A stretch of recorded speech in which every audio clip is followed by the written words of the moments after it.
Depuis effectivement 1990, la communauté internationale a décidé de s'arrêter au moins une fois dans l'année pour réfléchir sur les enjeux démographiques auxquels le monde, la communauté internationale elle-même est confrontée.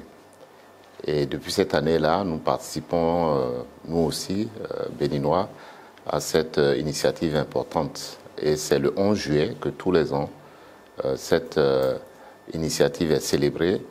Et c'est une excellente chose parce que c'est l'opportunité pour tous les pays, toutes les communautés de réfléchir sur les problèmes que pose l'évolution démographique. Et pour les jeunes nations comme le Bénin, c'est absolument important parce que ça a des implications sur toute la vie de nos populations.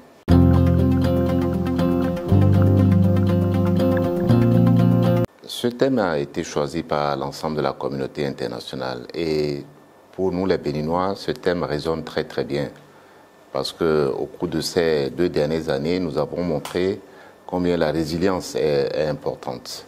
Et ce thème se réfère justement à la résilience parce qu'il nous appelle à premièrement comprendre ce qui se passe sur les sujets de la démographie, anticiper sur ces évolutions-là. Et pour, encore une fois, une jeune nation comme le Bénin, c'est très très important. Ensuite, prendre des initiatives au niveau de l'éducation et de la santé de nos populations, c'est l'enjeu le plus important pour nous, c'est comment nous faisons en sorte que le dividende démographique qui se présente à un pays comme le Bénin peut être exploité à son avantage. Nous avons une population très très jeune. Je rappelle que 70% de nos concitoyens ont moins de 40 ans. C'est un enjeu énorme. C'est comment assurer l'éducation pour tous, c'est comment assurer la santé pour tous. Et vous savez combien c'est important pour le gouvernement du président Patrice Talon.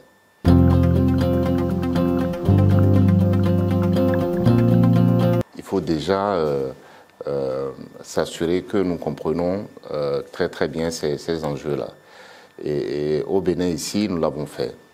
Nous l'avons fait à travers un certain nombre de politiques que je vais rappeler, et c'est de ça qu'il s'agit. Premièrement, nous avons la politique nationale de la population qui a été adoptée par notre gouvernement.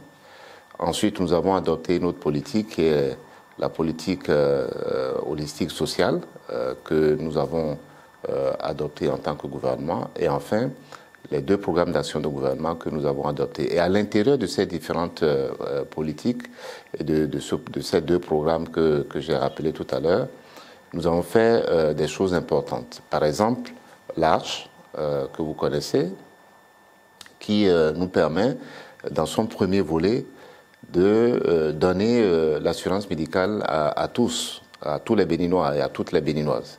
Et vous savez combien c'est important.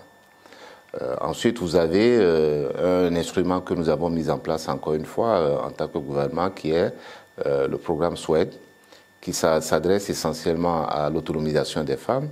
Et au cœur, justement, de la réflexion sur la politique nationale de la population, il y a aussi la question du genre. Comment faire pour que, dans un pays comme le Bénin, où 52% des citoyens sont des femmes, qu'il y ait un équilibre du genre? Comment faire en sorte que ces femmes et ces jeunes femmes fassent partie d'un actif important qui contribue au développement économique et social du pays? Ça aussi, c'est un enjeu et notre gouvernement s'y applique.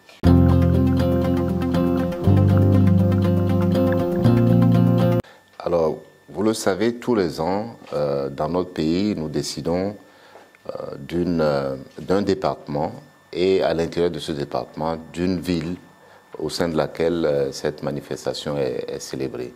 L'année dernière, c'était la ville de Ouidah, dans l'Atlantique. Cette année, ce sera Boukoumbe, dans la Takora.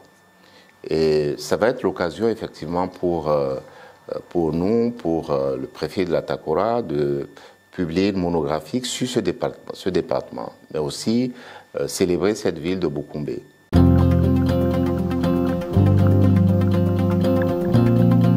Encore une fois, j'aime bien un adage que je rappelle souvent, quand on sait compter quelque chose, on sait le faire.